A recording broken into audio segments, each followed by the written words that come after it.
The gavel had not even risen when the laughter started. Eleanor Voss heard it the moment she stepped through the tall oak doors of the auction house on Bond Street. It was not loud laughter.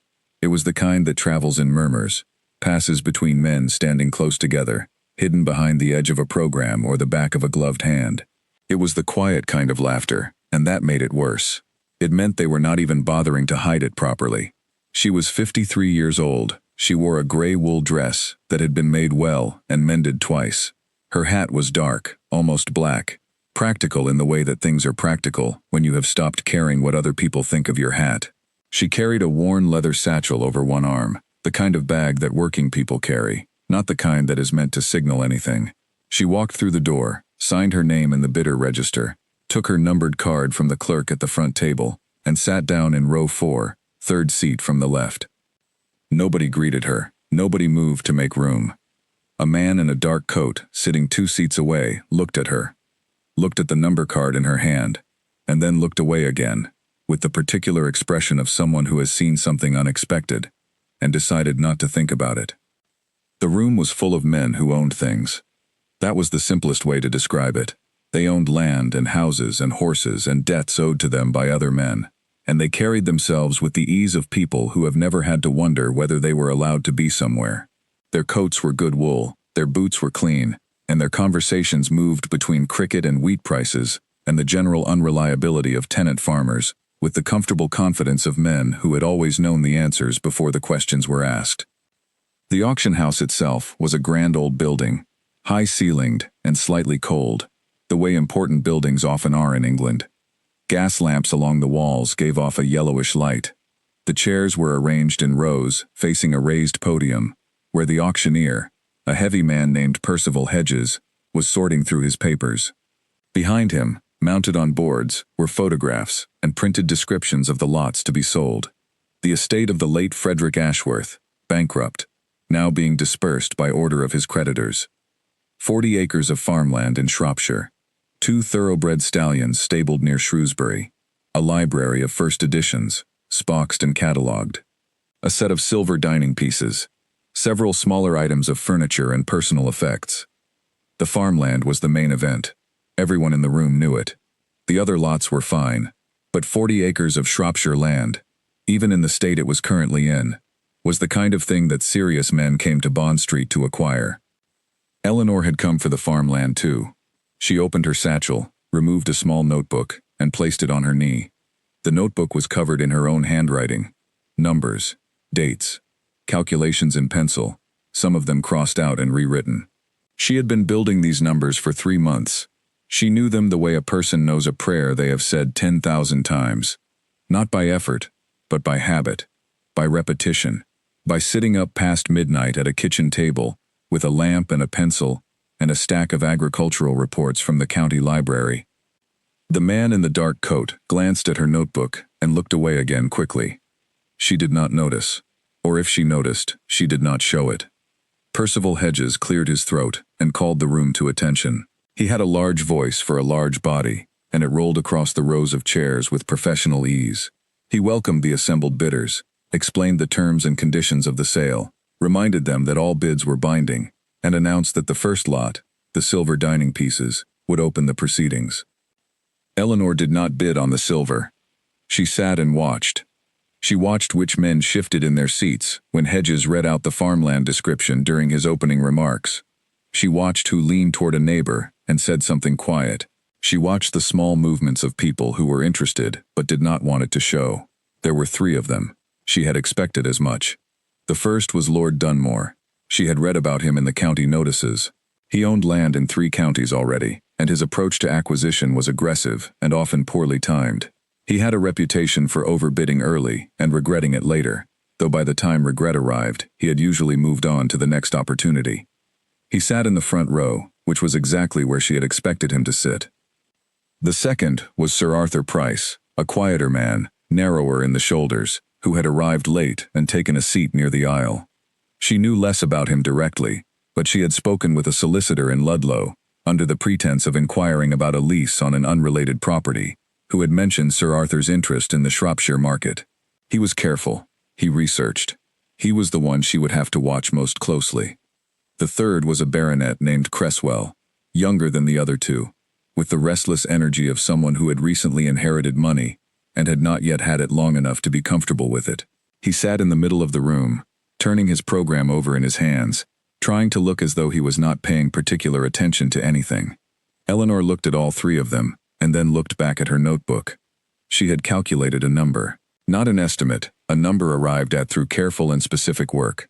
She had hired a land surveyor named Arthur Gibbs 3 months earlier, asking him to examine the Ashworth farmland under the name of a fictional gentleman farmer she had invented for the occasion.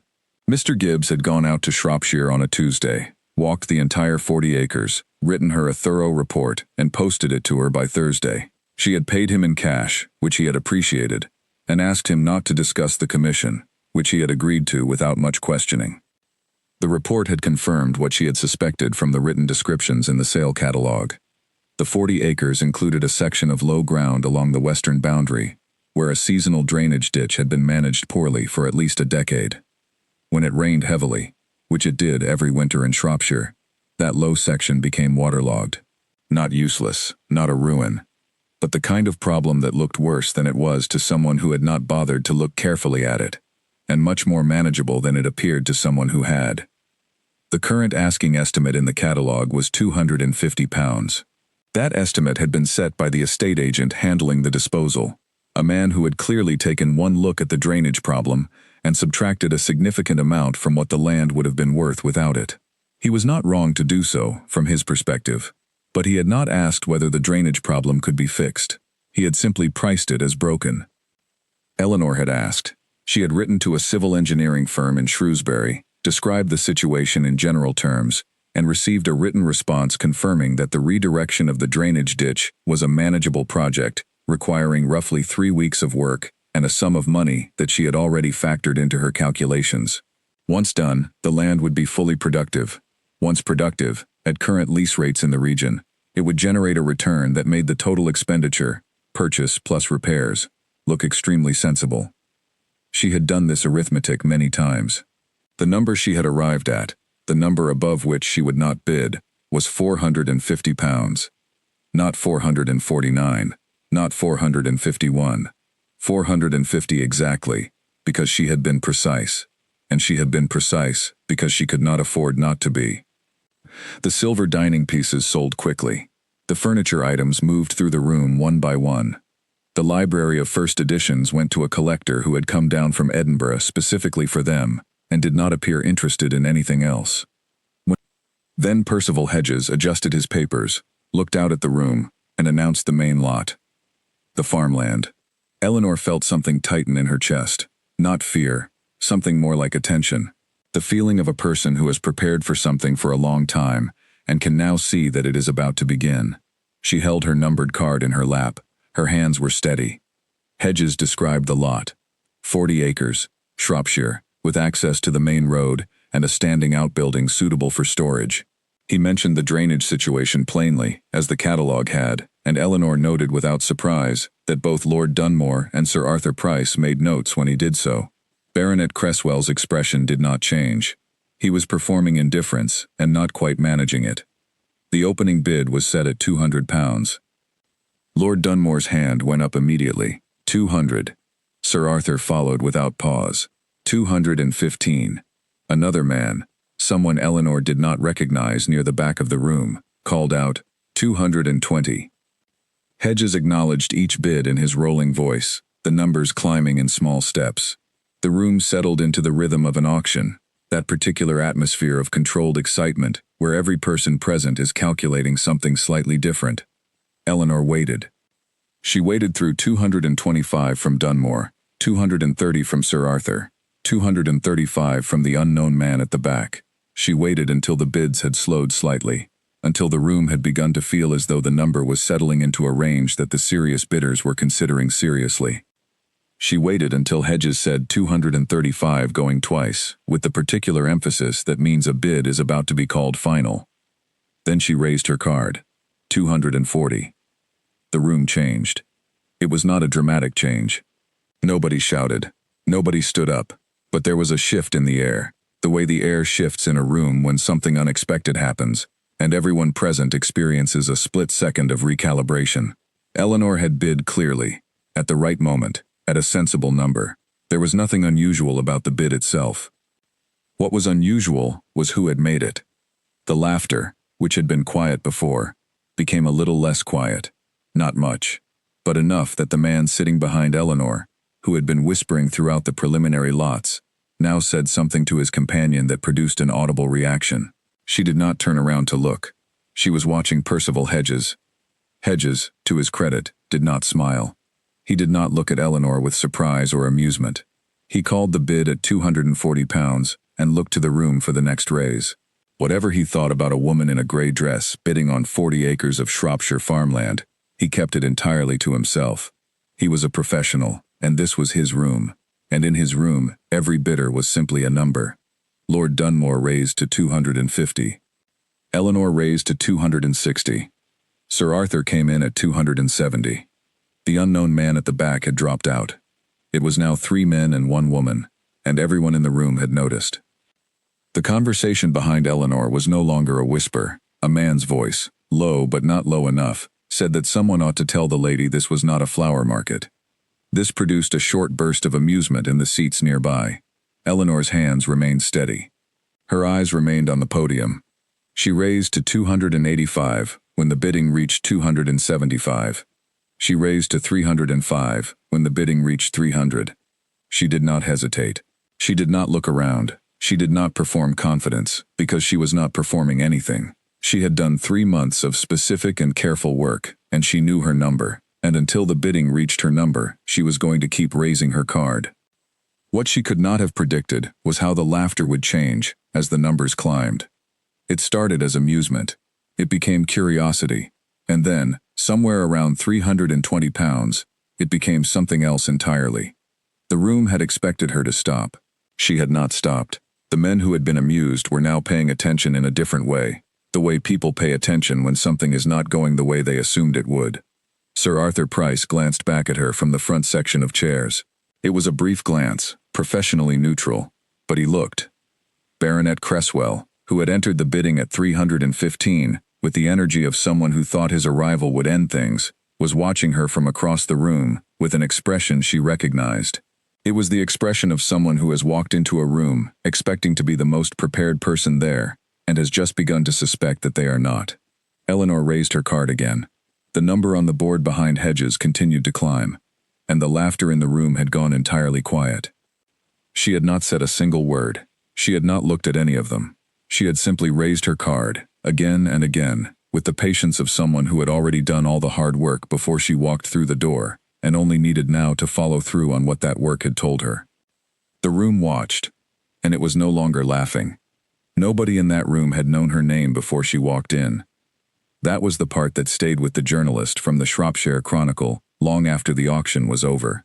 He had been in that hall by accident, there to cover a different story, a dispute over a set of disputed silver pieces that turned out to be less interesting than the sale catalogue had suggested, and he had been about to leave when the farmland lot opened. He had stayed out of mild curiosity.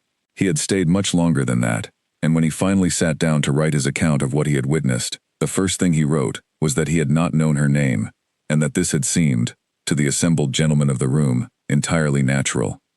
Her name was Eleanor Voss. She had been born Eleanor Marsh in 1844, the second daughter of a solicitor in Coventry named George Marsh, who was a precise and methodical man, the kind of man who believed that a well-kept set of records was one of the finest expressions of human character.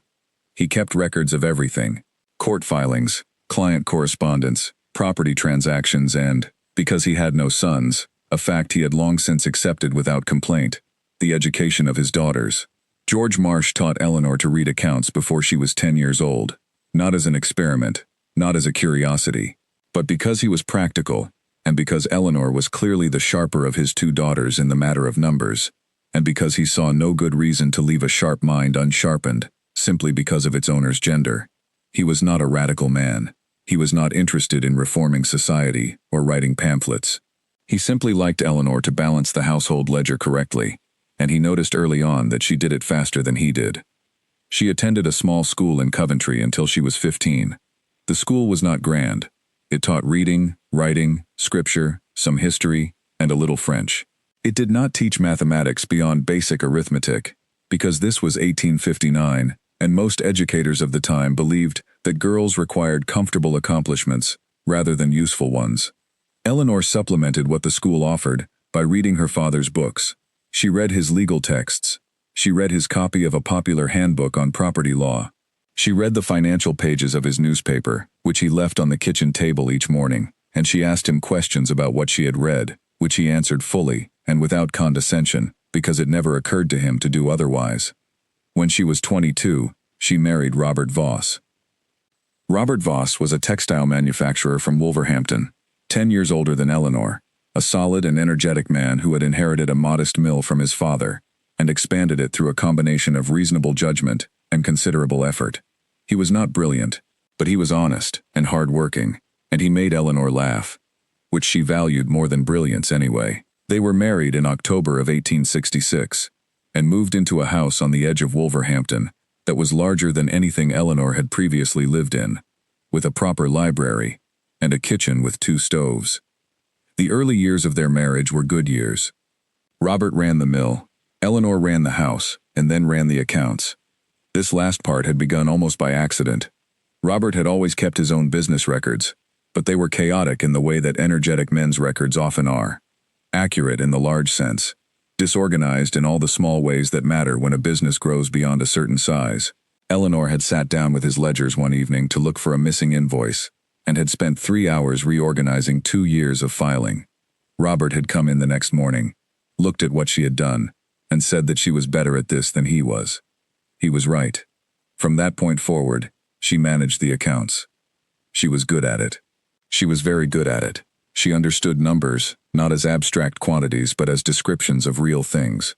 What had come in, what had gone out, what was owed, what was owned, what a particular decision would cost over the following 12 months. She could look at a column of figures and see the story they were telling. Most people look at numbers and see mathematics. Eleanor looked at numbers and saw the truth of a situation. Robert trusted her completely. They worked well together, the way some people work well together when they each bring something different to a shared effort and are both honest enough to acknowledge it. He made the business decisions. She told him whether the business could afford them. Between them, the mill grew steadily through the 1870s. They hired more workers. They bought a second set of looms. They acquired a contract with a cloth merchant in Birmingham that gave them a reliable outlet for half their production. They had no children, which was a sadness they shared privately and did not discuss in company. It was one of those quiet griefs that married people carry together without ever quite finding the right words for it. In 1878, Robert was diagnosed with a lung condition. The doctor was careful with his language, but Eleanor understood what careful language meant. She had learned that from her father, too. She sat across from the doctor in his consulting room, heard his careful words, and translated them correctly. Robert would decline over the following years, and there was not much to be done about it. She did not break down in that consulting room. She sat straight, thanked the doctor, asked 3 specific questions about the management of the condition, and wrote down the answers in the small notebook she always carried. She cried later, alone, in the kitchen, with the door shut and the kettle on, because she needed something to do with her hands. What followed was 3 years of managing 2 things at once: the growing decline of a man she loved and the continuation of a business they had built together. Robert worked as long as he could. Eleanor worked alongside him, gradually taking on more, gradually becoming the person who actually ran the day-to-day operation, while Robert provided direction and occasional decisions. His business partners, 3 men who had joined the company at various points over the years, were aware of the situation, but said little about it. Eleanor ran the accounts, attended to the correspondence, managed the payroll, and negotiated the renewal of their Birmingham contract entirely on her own, when Robert was too unwell to travel. Robert died in February of 1881. He was 51 years old. Eleanor was 37. The will was straightforward. She received the house, the furniture, his personal effects, and a sum of money from his personal savings. The mill, which was the real asset, was held jointly with his 3 business partners under an arrangement that predated the marriage. Upon Robert's death, his share reverted to the partnership. Eleanor received a negotiated annual payment in recognition of her years of contribution to the business. It was a fair sum by the standards of the time. It was not a large sum by the standards of a woman who had been running a commercial textile operation for the better part of a decade. The three partners were not unkind about it. They were simply businessmen, and the business continued, and Eleanor was now outside it.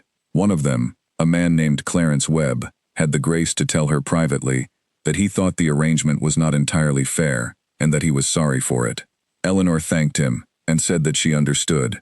She did understand. She simply did not accept it as the final word on the matter. She sold the house. She moved into a smaller and cheaper property 2 streets away. She invested the money from the house sale in a way that her solicitor thought was overly cautious, and that she thought was exactly right.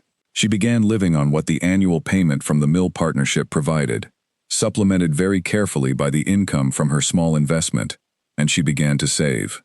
She also began to read. She had always read, but now she read with a specific purpose. She read about land. She read about property transactions and valuations, and the patterns of the agricultural market in the English Midlands. She subscribed to 2 periodicals that she could barely afford, but read from cover to cover every issue. She borrowed books from the county library and returned them on time, and borrowed more. She asked questions of anyone who would answer them. Her solicitor, who found her questions unusually specific. The man who managed her small investment portfolio, who found her considerably more informed than he had expected. A retired land agent she met at a church fundraising event, who discovered over the course of a single conversation that she knew more about Shropshire farmland values than most of his former clients had known at the height of their working careers. She was building something. She could not yet say exactly what shape it would take, but she was building it carefully, the way she had always done things, methodically, patiently, with precision and without hurry, keeping accurate records and asking the right questions and not confusing what she hoped for with what she actually knew. By 1890, 9 years after Robert's death, she had saved a sum that surprised even herself when she wrote it down. She had done it through small and careful choices, none of them dramatic in themselves. A rental cottage that had come on the market below value because the previous tenant had left it in poor repair. She had bought it, had it repaired at a cost she had calculated precisely in advance, and let it to a school teacher at a rate that repaid her within 4 years, and then continued generating income afterward. A loan to a neighboring farmer, secured against his land, repaid with interest exactly on schedule, as she had expected it would be when she agreed to it. She had made no large bets. She had made no gambles. She had simply applied the same skill she had always had, the ability to read a set of numbers and understand what they were actually saying, to her own situation, quietly and consistently, for 9 years. The auction house on Bond Street was not the first property transaction she had ever attended, but it was the most significant one she had aimed at. She had been watching the Ashworth estate since she first saw it mentioned in an agricultural notice 14 months earlier. She had tracked it through the bankruptcy proceedings, noted the appointment of the sale agent, and obtained the sale catalog on the first day it was available. And now she was sitting in row 4, third seat from the left, with her numbered card in her hands and her notebook on her knee, and the bidding was climbing past £300, and the men around her had moved from laughter to a confused and slightly uncomfortable silence. She had expected the laughter. She had prepared herself for it carefully, the same way she had prepared herself for every other aspect of this day. The laughter had been unpleasant, as it always was, but it had not shaken her, because she had known it was coming. What the men in that room did not know was the depth of work that had brought her to that chair on that day. They saw a woman in plain clothes bidding on land she almost certainly could not afford, and almost certainly did not understand. They saw something unexpected and slightly absurd, and they had responded to it the way people respond to unexpected things when they are comfortable enough not to have to take them seriously. They could not see the notebook on her knee. They could not see the survey report from Arthur Gibbs, tucked into her satchel, with its careful analysis of the drainage situation and its note about the cost of rectification. They could not see the letter from the engineering firm in Shrewsbury, or the calculations she had done on 4 different evenings, each time arriving at the same number. They could see a woman raising a card in an auction room. They could not see everything that had led her there. And it was everything that had led her there that was going to determine how this afternoon ended. The bidding continued to climb. The numbers on the board behind Percival Hedges rose in small and steady increments. Eleanor raised her card each time with the same steady motion, the same unhurried pace. the same expression of a person who is doing something they have thought about very carefully and have already decided to do. The room was watching her now, with the full and genuine attention that it had initially denied her. She was used to that too. She had been underestimated so many times, by so many people, over so many years, that it had long since ceased to produce any particular feeling in her, beyond a mild and private patience. People would see what they saw, then they would see what was actually there. The interval between those two moments was her advantage, and she had learned to protect it. She raised her card again. The room waited to see what would happen next. Lord Dunmore had never lost an auction to a woman. He had lost to banks, to foreign investors, to railway companies with more capital than anyone in the room could comfortably imagine, and once to a retired colonel from the Indian service, who had come back to England with a great deal of money and very specific ideas about which land he wanted to own. He had lost to these parties with the equanimity of a man who accepts that competition is occasionally humbling, but he had never lost to a woman, and it had never occurred to him that he might, because in his considerable experience of auction rooms, women were simply not present at them in any meaningful way. His full name was Geoffrey Reginald Dunmore, and he was the fourth Lord Dunmore, which meant that 3 previous men in his family had already accumulated the land and reputation that he had inherited, along with the title. He was 58. He had brown mutton chop whiskers going gray at the edges.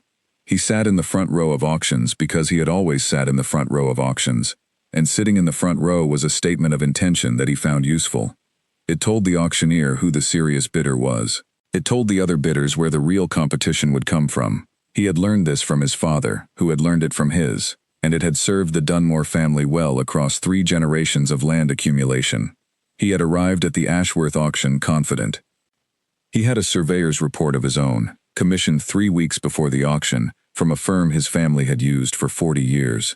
The report was thorough and professional, and had told him essentially what the sale catalog had said. The land was good, the drainage was a problem, and the problem reduced the value accordingly. His surveyor had suggested a fair price of between £310 and £340, accounting for the drainage discount. Lord Dunmore had decided, as he generally did, to budget a little higher than the recommendation to be safe. He had come prepared to bid to £375. At £310, he felt comfortable. At £330, he felt slightly less comfortable, but still in control of the situation. At £350, when Sir Arthur Price had just dropped out of the bidding, and the only remaining competition was the young Baronet Cresswell and the woman in row 4, he felt something he could not quite name. It was not alarm. It was not respect. It was a particular variety of discomfort that comes from encountering something that does not fit neatly into any of the categories you have been taught to use. He bid £360. He watched Eleanor Voss raise her card to £370 without pause. He sat very still for a moment. His program was folded in his hands. He looked at the board behind Hedges, and then at the woman in row 4, who was looking at the podium with an expression of absolute calm, and he felt the discomfort sharpen into something more specific. He bid £375. That was his limit. He had set it the night before, alone in his study, with his surveyor's report and a glass of brandy, and he did not believe in changing his limits at an auction, because changing your limit at an auction was how you paid too much for things. He had watched other men do it. He had seen the regret that followed. He was not going to do it. Eleanor Voss raised to £385. Lord Dunmore looked at her again. She did not look back. She was writing something in her small notebook, which he found inexplicably irritating. He tightened the fold of his program and did not raise his card. This was the moment he stepped out of the bidding.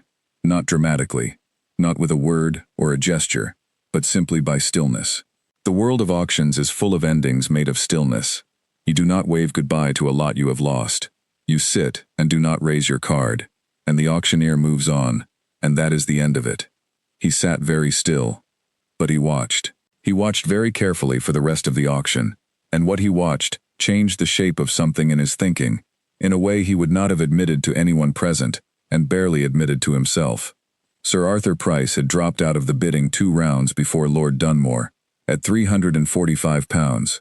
He had a system, Sir Arthur, which was one of the reasons he had accumulated land as successfully as he had over the previous 20 years. His system was simple. He calculated a precise maximum figure before any auction. He added 10% to that figure, as an absolute upper boundary, and he did not go past it. He had set his boundary on the Ashworth land at £350, which was £5 higher than his system told him to go, but which he had allowed himself because he wanted the property. At £345, he had been the highest bidder for exactly 4 seconds. Then Eleanor's card had gone up, and Hedges had called £355. Sir Arthur had held his program in his lap, and looked at the number, and then at the woman, and then at the number again, and he had not raised his card. He had sat back in his chair instead, with the controlled equanimity of a man who has a system and trusts it, and he had thought about what he was seeing. He was a more careful observer than Lord Dunmore. He had noticed the notebook. He had noticed the way she bid, not with the hesitation of someone who was uncertain, not with the eager immediacy of someone who was emotional about the bidding, but with a particular and measured pace that suggested she had a number in her head and was following it. He had seen people bid that way before. They were usually the people who had done the most preparation. He had looked at her and made a quick private calculation. The drainage problem on the Ashworth land was the kind of thing that discouraged most buyers. He had been discouraged by it himself, to a degree that was reflected in his maximum figure. If she was bidding past his maximum with that particular calm confidence, she either knew something he did not, or she had a different view of the drainage problem than he had. He thought about this for the remainder of the auction, and he thought about it on the train back to his house in the evening, and he was still thinking about it 3 days later, when he received a letter from his surveyor, responding to a question he had sent by post the morning after the auction. The question he had sent was, could the drainage problem on the Ashworth land be rectified, and if so, at what cost? The answer, when it arrived, changed the shape of the afternoon in his memory considerably. Baronet Cresswell was 29 years old, and had been bidding at auctions for less than 2 years, which was long enough to have developed confidence, but not quite long enough to have developed the wisdom that should accompany it. His name was Frederick Cresswell, and he had inherited the baronetcy and the associated properties from his uncle 18 months earlier, along with a substantial sum of money that had been carefully managed by that uncle, and which Frederick was in the process of deploying with rather less care. He had been at 3 auctions before this one. He had won 2 of them, which had reinforced his sense that he was naturally good at this. He had developed a particular approach that he was proud of. He entered the bidding later than everyone else, at a point when the serious competition had already established itself, and then he raised aggressively until the other bidders dropped out. It had worked twice. He believed it would work again. He had entered the Ashworth bidding at 315 with a bid of 320, which was a number chosen to signal seriousness rather than arrived at through any particular calculation. He had a general sense that the land was worth somewhere around £350 to £400, and had told himself he would stop at 400, though he had not committed this figure to anything written down, which was the kind of small omission that tends to produce large problems. When Lord Dunmore dropped out at 375 and Sir Arthur had already gone, Frederick found himself in a 2-person contest with a woman in a grey dress who had not looked at him once. He bid 390. He bid 400. He bid 405, which was past his loosely defined boundary, but which he told himself was still reasonable, because the land was good land, and he wanted it. And she was going to stop soon because she had to stop soon. She was a widow bidding on farmland, and there was simply a limit to how far this could reasonably go. Eleanor raised to 415. Frederick Cresswell looked at her. He had been looking at her, on and off, since she had first raised her card, and the looking had changed in character several times over the course of the afternoon. At first he had looked with amusement, the way the rest of the room had, then with mild interest, then with the slight unease of someone who has noticed that a situation is not proceeding according to the script they had assumed for it, and now he looked with something closer to calculation, though it was arriving a little late, and without the foundation of preparation it needed to be truly useful. 415. That was £35 above the figure he had already passed, and he had no good reason to believe that she would stop at 416. She had not shown the slightest sign of stopping at any previous number. She had not hesitated, not flinched, not performed the small signals of uncertainty that bidders show when they are approaching their limit. He looked at her. She was writing something in her notebook. He did not raise his card. Hedges looked around the room. 415. Do I have 420? He waited. The room was quiet. 415 going once. He looked at Frederick Cresswell, who was looking at the floor, going twice. He looked at Lord Dunmore in the front row, who was looking at the ceiling. The gavel came up. Sold. £415. To the lady in row 4. The sound of the gavel was small and sharp and final. Eleanor Voss closed her notebook, folded her numbered card, and placed it in the pocket of her gray wool coat. For approximately 3 seconds, the room did nothing.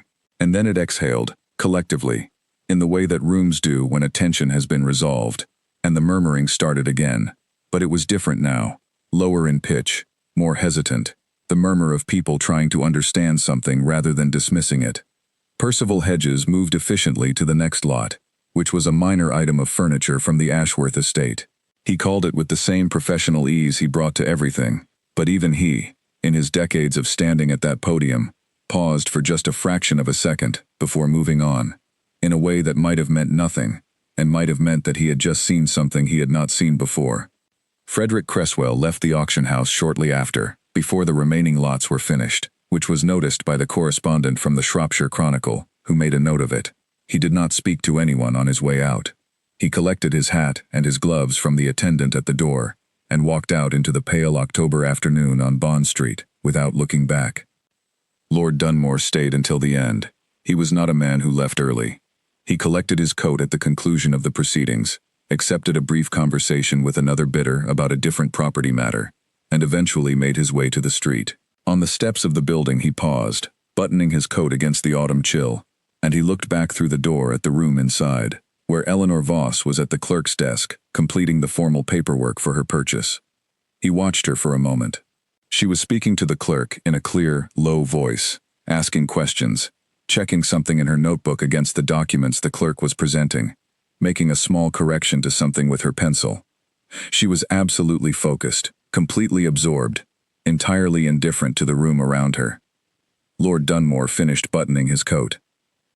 He was not a man who found it easy to be wrong. Very few people are. But he was standing on those steps in the October cold, and he was thinking, with an honesty that he would not have chosen in front of anyone else, that the woman at that desk had not been in that auction room by chance, or by folly.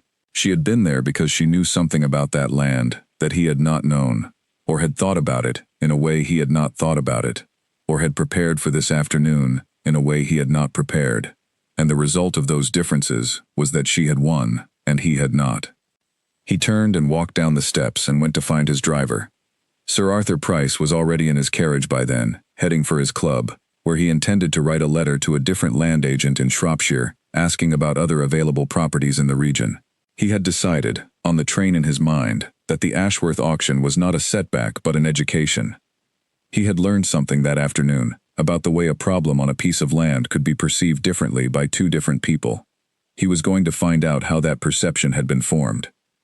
He had also, though he would not have admitted it publicly, made a mental note of the name he had seen in the bidder register on his way out, Eleanor Voss, not because he intended to do anything particular with it, but because a person who bids the way she had bid that afternoon was the kind of person whose name it was useful to know. Inside the auction house, Eleanor completed her paperwork. She wrote her name in full, provided her address, confirmed the payment terms, and accepted the formal receipt that the clerk handed her. She placed the receipt carefully in her satchel, beneath the survey report, and the engineering letter, and the notebook with her calculations. She thanked the clerk, she put on her hat, she picked up her satchel. She walked through the tall oak doors, down the stone steps, and into the October afternoon. She had a long journey home. She had a great deal to organize. She had a drainage ditch to redirect and a land manager to hire, and a lease arrangement to set up and 100 practical details to attend to, each of which she had already partially planned for in the notebook in her satchel. The street was busy, carriages and pedestrians, and the ordinary movement of a London afternoon. Nobody looked at her. Nobody noticed anything. She was simply a woman in a gray dress walking through the city. £415, 40 acres, the beginning of something that had taken 14 months to arrange and 20 years to become possible. She walked to the omnibus stop and waited for the next one home.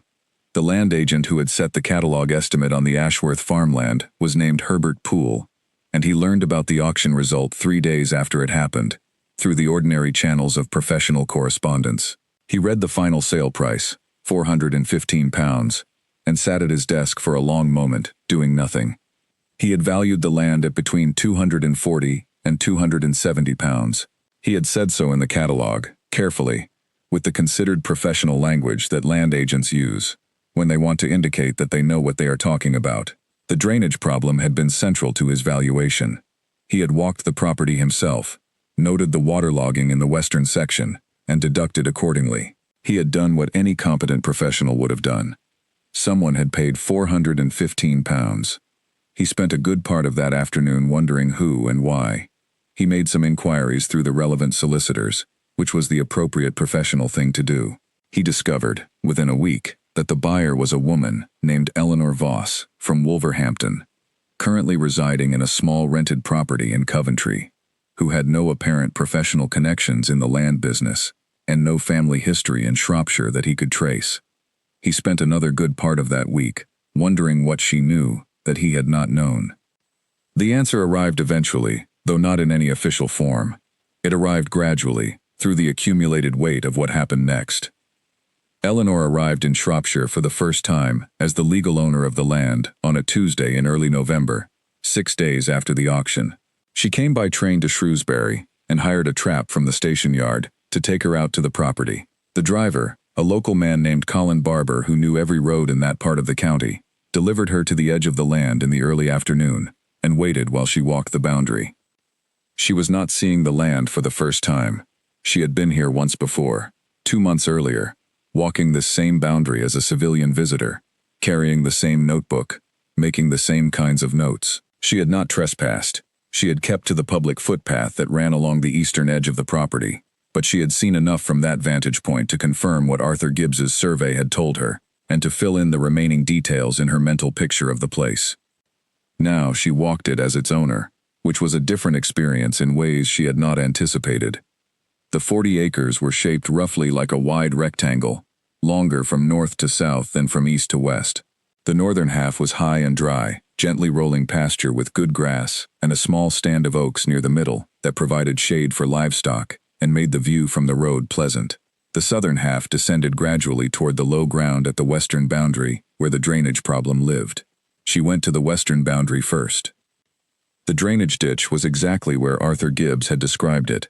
It ran roughly east-west along the bottom of the slope, but at some point in its history, Gibbs had estimated 10 to 15 years ago, based on the condition of the earthworks, someone had rerouted its outlet in a way that caused water to accumulate rather than drain away. The result was that every winter, when the rains came, the lowest quarter of the land became saturated and effectively unusable until late spring. Grazing animals could not use it. Crops could not be planted in it. For roughly 5 months of every year, a quarter of the land was producing nothing. This was the problem that had suppressed the value of the land in everyone's estimation, and it was entirely fixable. She stood at the edge of the ditch and looked at it the way she had taught herself to look at problems, not as obstacles, but as conditions.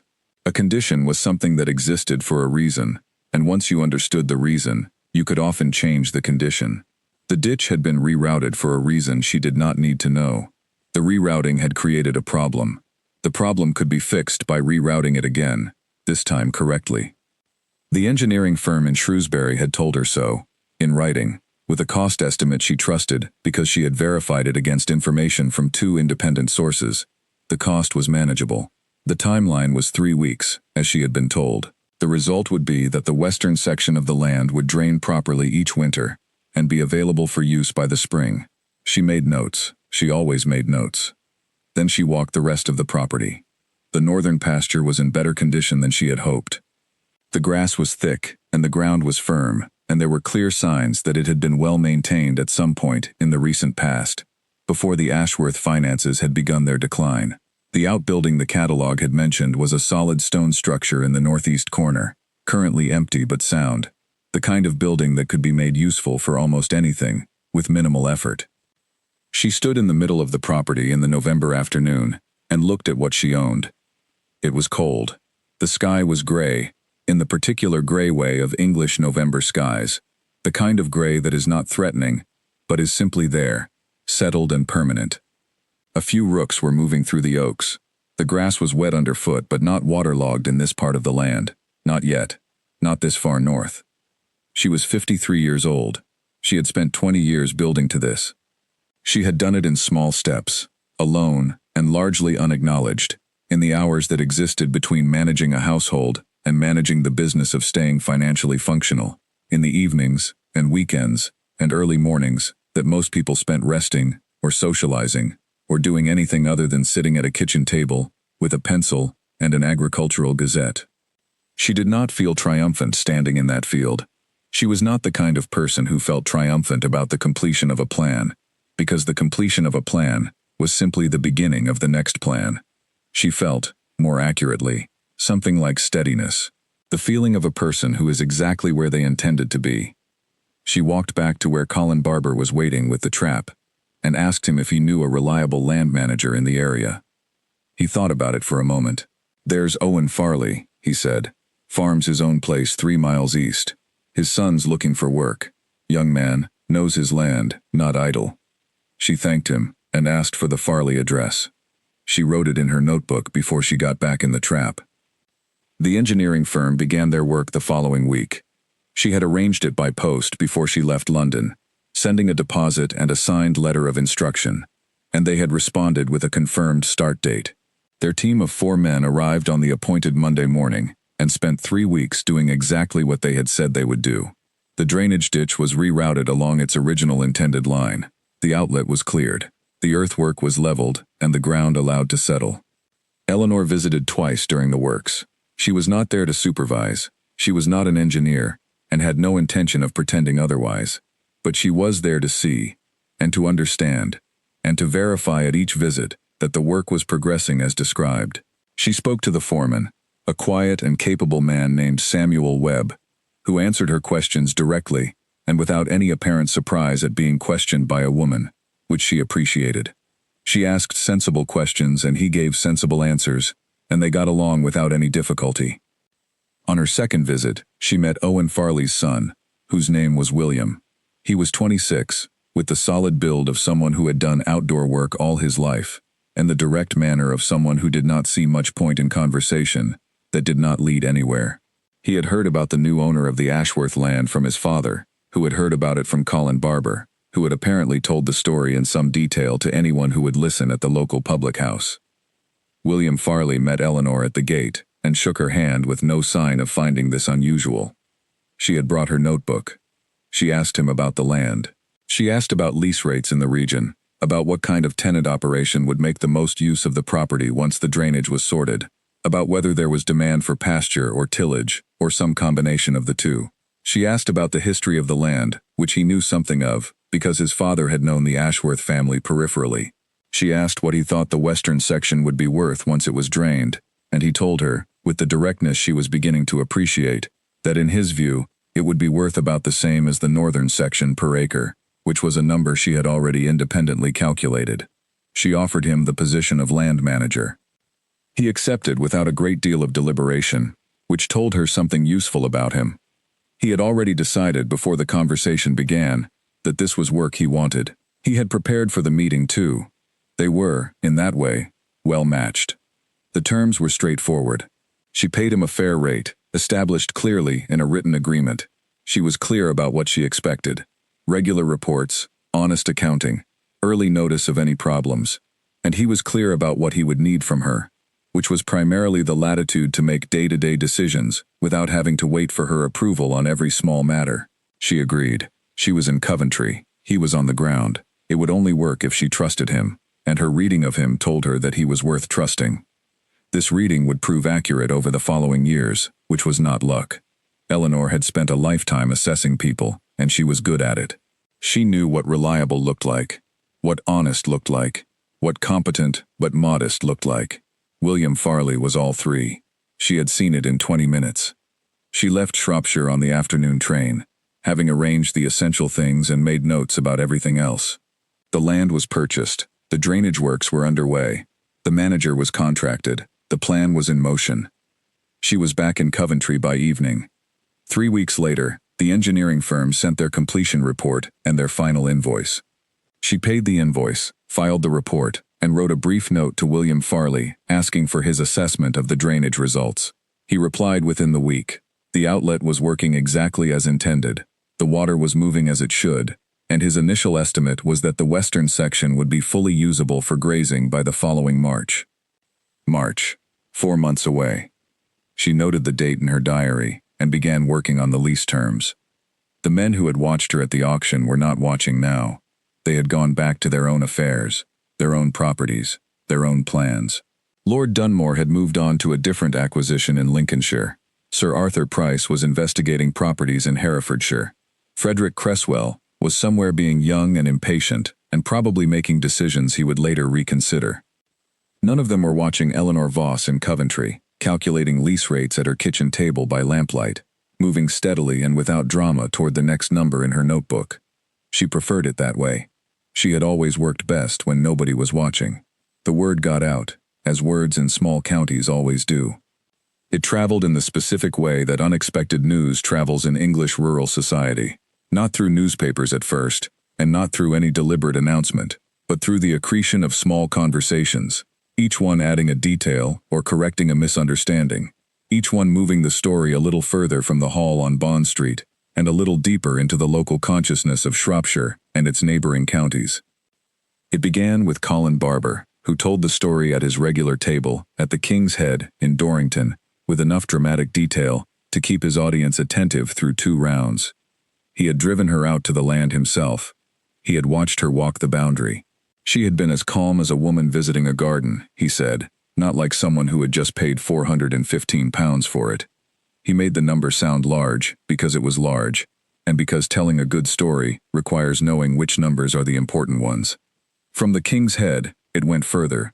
The Farley family contributed their piece when William told his father about the conversation at the gate and the terms he had agreed to. Owen Farley was a sociable man who belonged to the local farmers' discussion group and attended the monthly market in Shrewsbury, and he mentioned it at both, not boastfully, but with the genuine interest of a man who has observed something he finds worth discussing. The story that emerged from all this telling was not precisely accurate, but was not far from the truth, which is the best most stories can hope for in transit. It said that a widow from Wolverhampton had come down to London and outbid 3 lords for a piece of Shropshire farmland that everyone thought was damaged goods, and had then arrived in person to sort it out herself. The details shifted slightly between tellings. Wolverhampton became Coventry, which was actually correct. 3 lords became 2 lords and a baronet, which was also correct. The price moved up and down by a few pounds, but the essential shape of it remained intact. Herbert Poole, the land agent, heard the full story from 2 different sources within the same week. He had already known the sale result, but the context was new to him, and the context changed how the result looked. A woman, not a development company. A widow, not a consortium. She had arrived alone, with a surveyor's report she had commissioned herself, and she had bid with the precision of someone who had calculated exactly what the land was worth, in a state the catalogue had not described. He wrote a short entry in his professional diary, which was something he did occasionally when an event seemed worth noting. The entry read, Ashworth Land, Shropshire, Sale 14, Octogers 1897. Purchaser, Mrs. E. Voss, Coventry. Paid £415.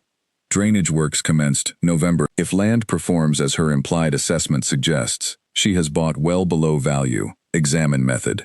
He did not know what examine method meant in practical terms. It was more of a reminder to himself that he had been wrong and should understand why. The story also reached the correspondent from the Shropshire Chronicle, who had been at the auction by accident, and had written a brief account in his notebook at the time. His name was Leonard Price, and he was 24 years old, and had been working for the newspaper for just over a year.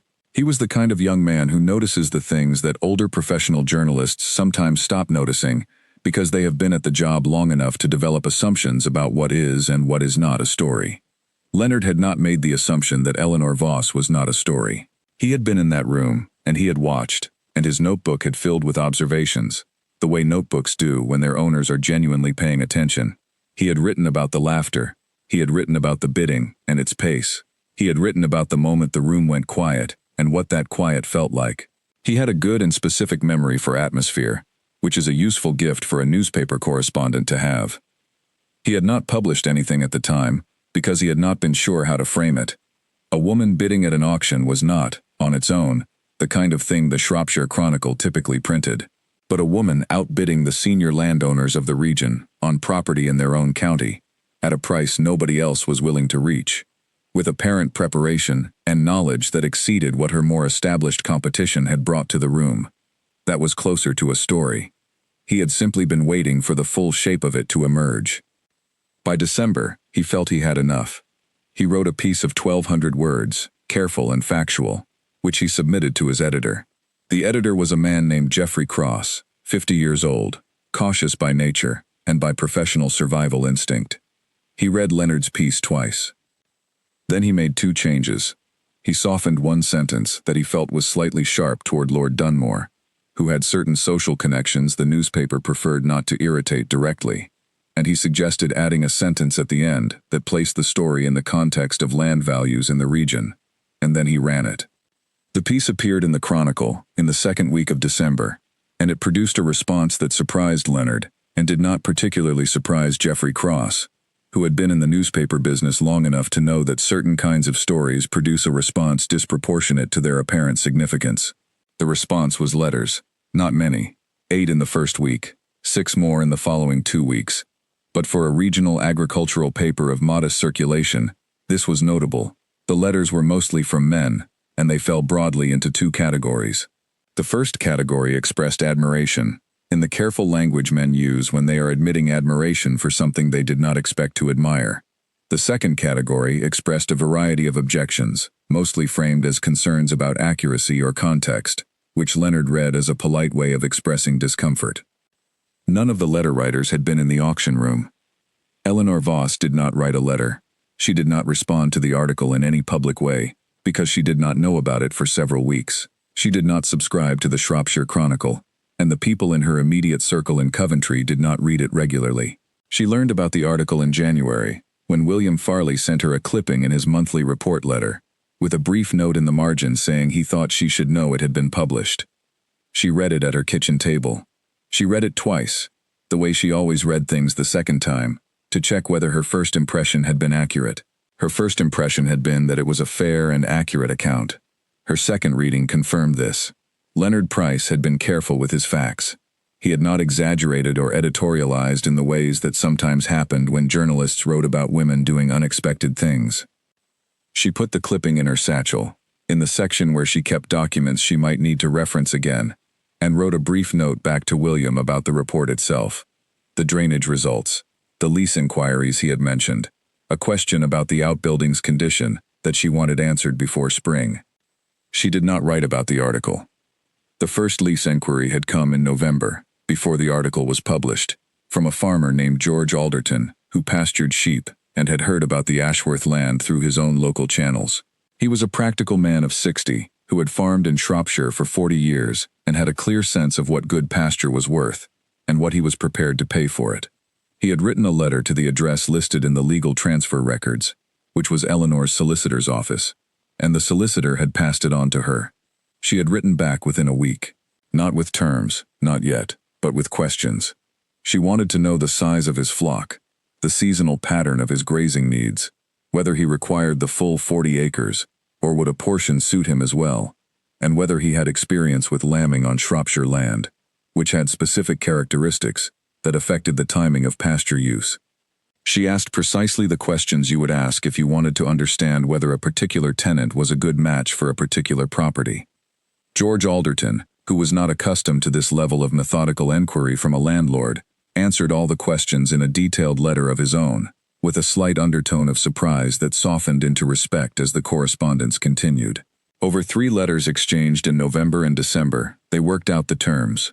George would lease the northern pasture and the upper section of the south for a seasonal agreement beginning in the spring, with an option to extend to the full 40 acres the following year if the drainage repair proved as effective as both parties expected. The lease rate she had set was at the higher end of regional rates, but not above what the land would justify once it was fully functional. She had calculated this, of course. She had calculated what the lease income would amount to over 4 years, relative to her total outlay, purchase price, plus drainage works, plus legal costs, plus William Farley's wages, and the number she had arrived at told her that the land would be self-financing within 4 years and generating a net surplus from the 5th year onward.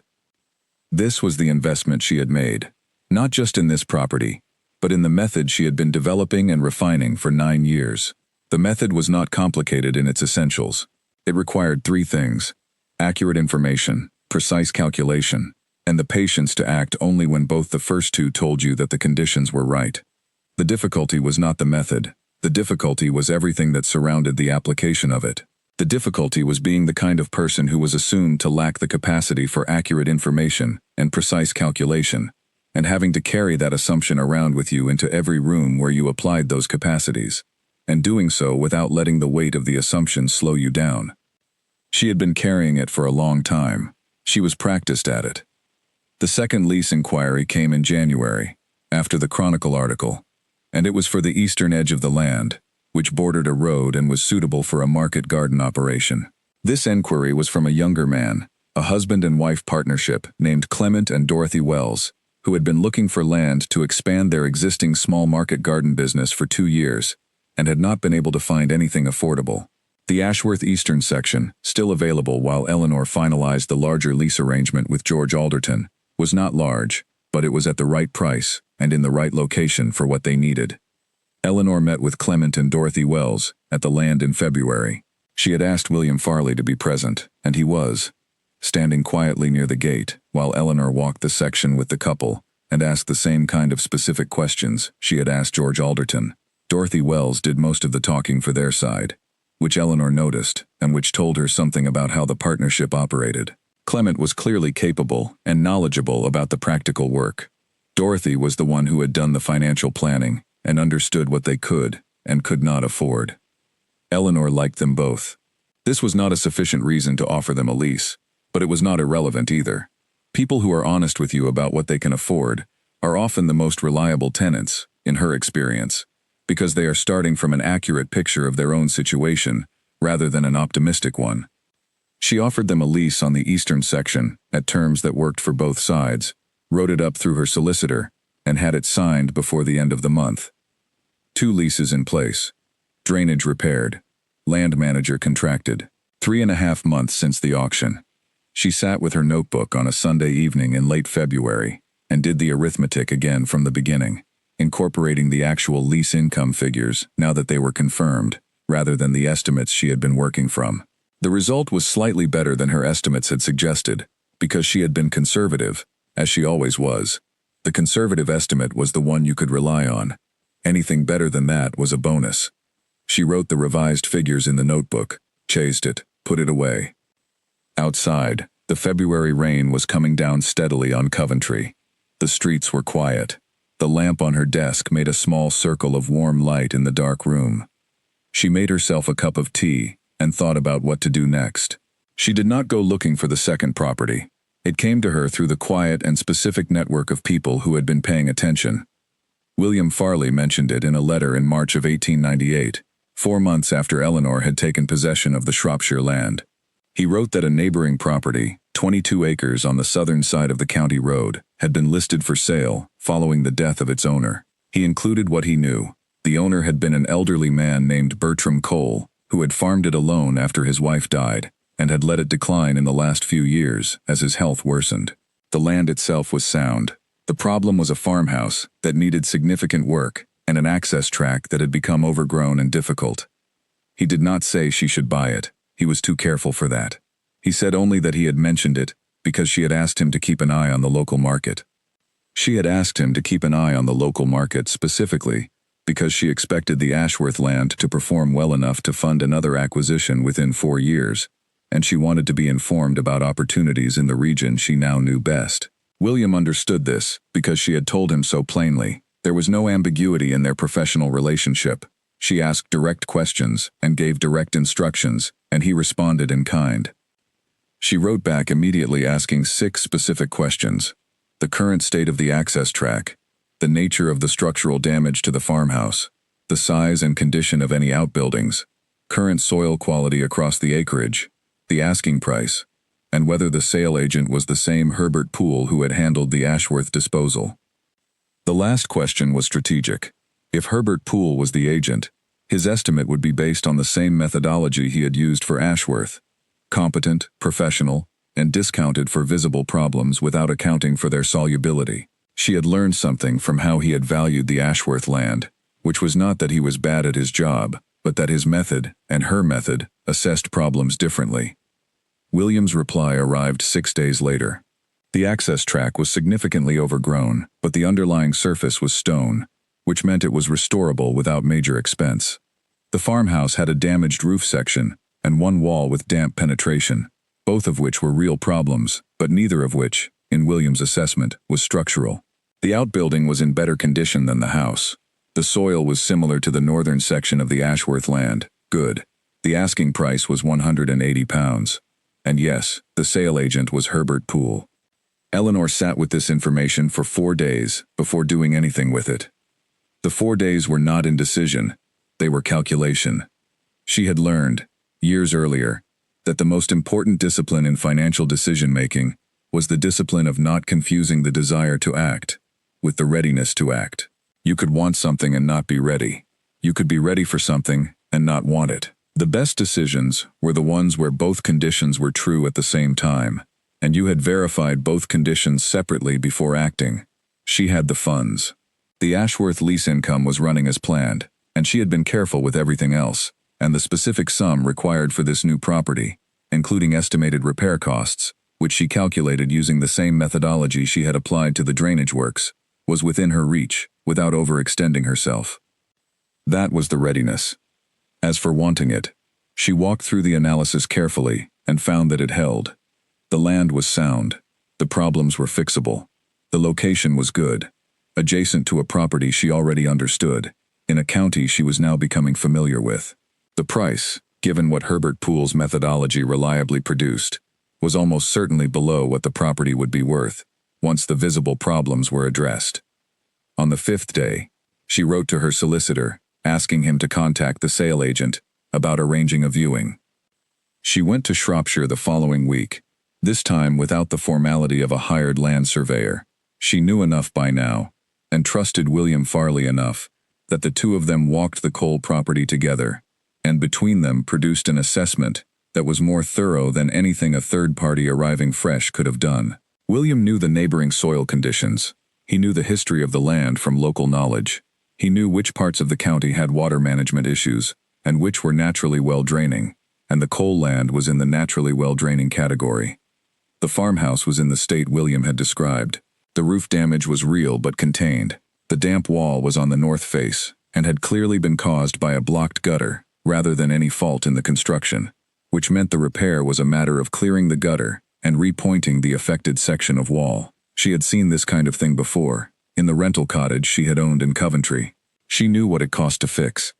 The access track was exactly as William had said, overgrown on top, stone beneath.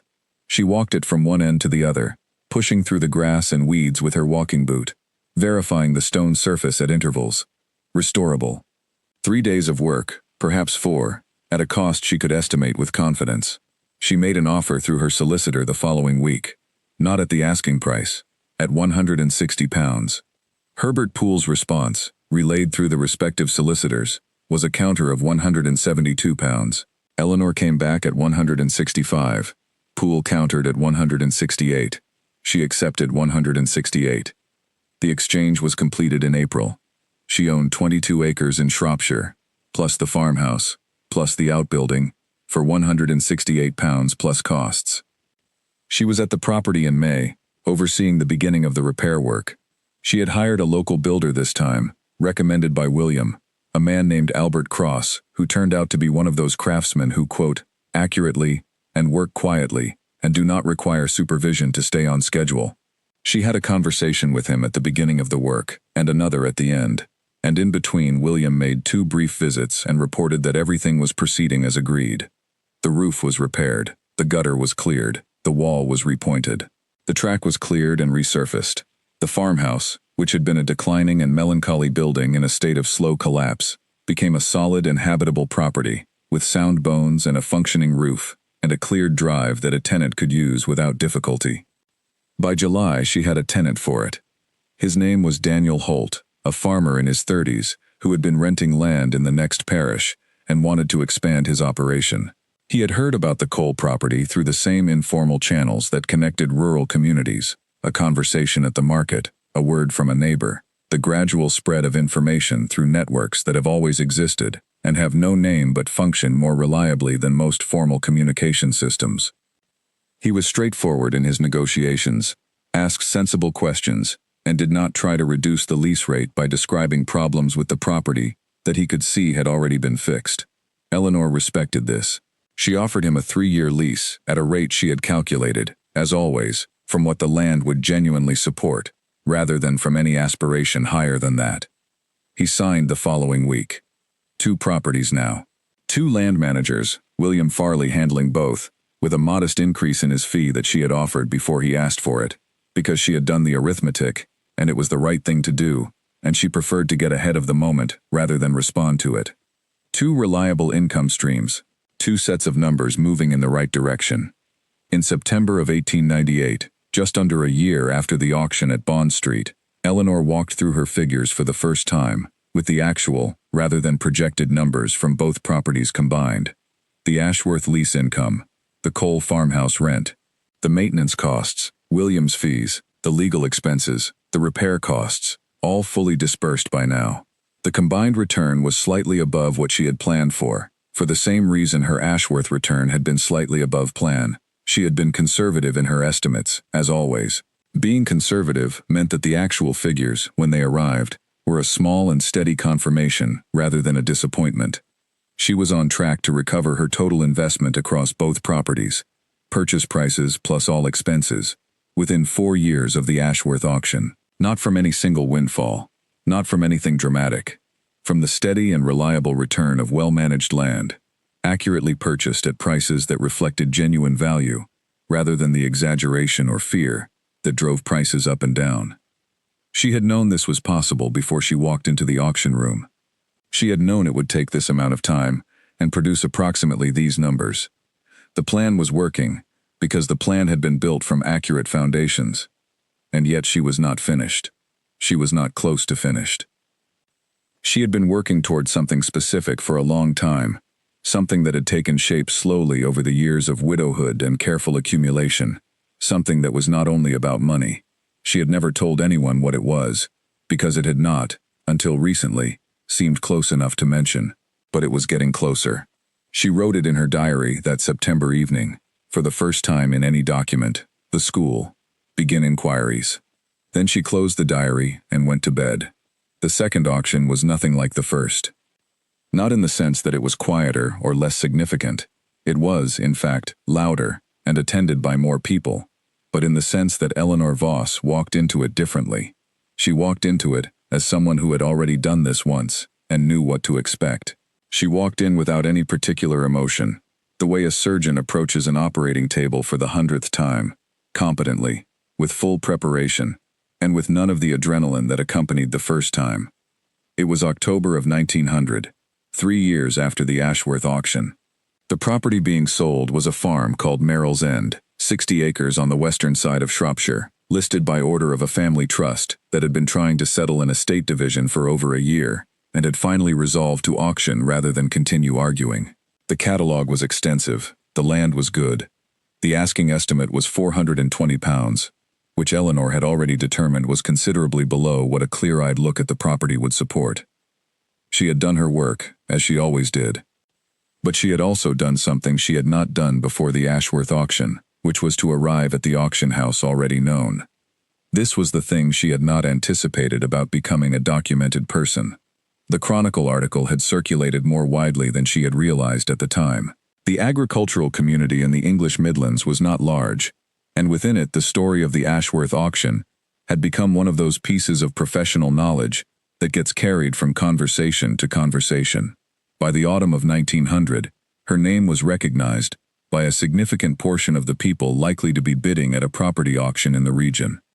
She discovered this when she arrived at the auction house, a different venue this time, a civic hall in Shrewsbury rather than Bond Street, and signed the bidder register, and the clerk, a young woman of about 20, looked up from the register and said, with simple professional recognition, "Mrs. Voss, you bid at the Ashworth sale, didn't you? I've heard about that." Eleanor confirmed that she had. The clerk nodded and handed her a numbered card. The room was different too. It was not full of London landowners. It was a regional auction with a regional crowd, local farmers, a solicitor or two representing clients who could not attend, 2 or 3 men who had the appearance of professional buyers, the kind who work for investors and attend auctions as a function of their employment rather than their personal interest. There were a few gentlemen of the landowning type, but fewer and younger than the Ashworth crowd. There were also, she noticed, 2 women besides herself. One was there with her husband, which was unremarkable. The other was alone, well-dressed, carrying a leather portfolio case, and had the focused expression of someone who had done their research. Eleanor did not know her, but she recognized the expression. She sat in the 4th row, 3rd seat from the left, as she always did. Habit was a useful thing. It kept you from wasting energy on decisions that did not need to be made fresh each time. The bidding on Merrill's End opened at 380.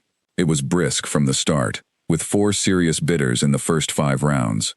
Eleanor waited, again, watching and listening. She had her number, £530. This was higher, in absolute terms, than Ashworth had been, which reflected the different quality of the land and its greater acreage. But the methodology was the same. She had reached the number through the same process, checked it through the same channels, and she held it with the same precision. At 410, 2 of the 4 serious bidders had already dropped out. At 440, 1 more. The remaining bidder was a man she did not know, representing a client, bidding from a sheet of notes he had been consulting throughout the morning. She raised at 450. He raised at 460. She raised at 470. He consulted his notes. He was, she recognized, at or near the limit set by whoever he represented. She had seen this look before, in Frederick Cresswell's face, at the Ashworth auction 3 years earlier. The look of someone checking their authority against a number that was becoming uncomfortable. She waited. He raised to 480. It was the slightly reluctant raise of a man who is not sure he should be doing it. She raised to 495. He looked at his notes for a longer time. Then he shook his head briefly, a small motion, barely visible, and sat back in his chair. The gavel came down. £525, which is where the bidding had reached by the point the room fell quiet. She had, by the time the bidding ended, paid £30 less than her maximum. This was not because she had tried to stay below it. It was because the bidding had stopped before she had needed to go further. She completed the paperwork with the same efficiency she had brought to the Ashworth purchase 3 years earlier. She was slightly faster this time, because she knew what to expect from the documents. The clerk, not the young woman from the register, a different one, was professional and quick. On the way out, she passed the woman with the leather portfolio case, who was looking at the board with the lot results. The woman turned as Eleanor came by and said, with directness, "You're Eleanor Voss, aren't you? I'm Alice Pemberton. I bid on the lot before yours. I didn't get it." She said this without particular distress, the way professionals speak about outcomes they have already processed. She extended her hand. Eleanor shook it. Alice Pemberton was 41, the widow of a solicitor who had left her, along with his legal practice, a thorough understanding of property law, and a very small amount of patience for being underestimated. She had been buying property on her own account for 4 years. She had read the Chronicle article about the Ashworth auction when it was published, and had, in her own words, cut it out and kept it, because it had described a methodology she recognized as her own. They talked for 20 minutes on the pavement outside the Civic Hall, a conversation that was efficient and substantive in the way that conversations between people who respect each other's time tend to be. They exchanged cards. They said goodbye. They did not make extravagant plans or declarations.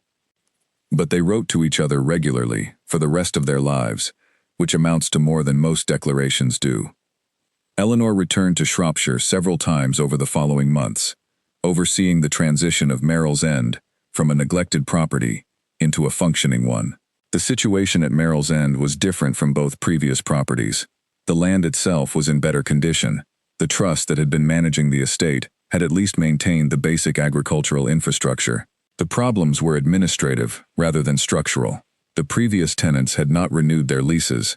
There was a question about a right-of-way along the northern boundary that needed legal resolution, and the farmhouse had been standing empty for over a year and needed airing, cleaning, and minor repairs rather than any major work.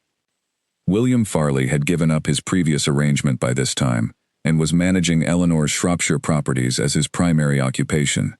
She had made this transition formally and in writing, with a revised agreement that reflected the expanded scope of his role. He had taken on an assistant, a local man named Peter Thatch, who was reliable and good with livestock, which meant William could manage the administrative and oversight functions while Peter handled the day-to-day. She trusted William's judgment. She had trusted it for 3 years, and it had been correct at every significant decision point. This was not luck. She had read him correctly from the start, and that reading had held. The right-of-way question at Merrill's End took 4 months to resolve through the appropriate legal channels. Eleanor was patient. She had dealt with enough property matters by now to know that legal resolutions had their own pace, and that impatience with that pace was counterproductive. She let her solicitor, a careful man named Henry Marsh, no relation to her father, work through it correctly and without pressure. It was resolved correctly, in her favor, by spring of 1901. The Merrill's End tenancy was filled by summer of that year with a family named Cooper who had been farming in Cheshire and wanted to relocate to Shropshire for reasons that Eleanor found entirely understandable and that were, in any case, not her business unless they affected the farming. They did not affect the farming. They were capable, hard-working, and paid their rent on schedule from the first month. 3 properties now, 3 leases, a land manager whose judgment she trusted completely, a network of professional contacts, her solicitor, the engineering firm in Shrewsbury, Albert Cross the builder, a valuation expert she had consulted twice, who knew her name and her standards, and who communicated with her efficiently, because they had learned that she asked precise questions and used the answers she received. She was 56 years old. She had been a widow for 19 years. She had been working on this specifically, building this particular structure of income and property, for 17 of those years.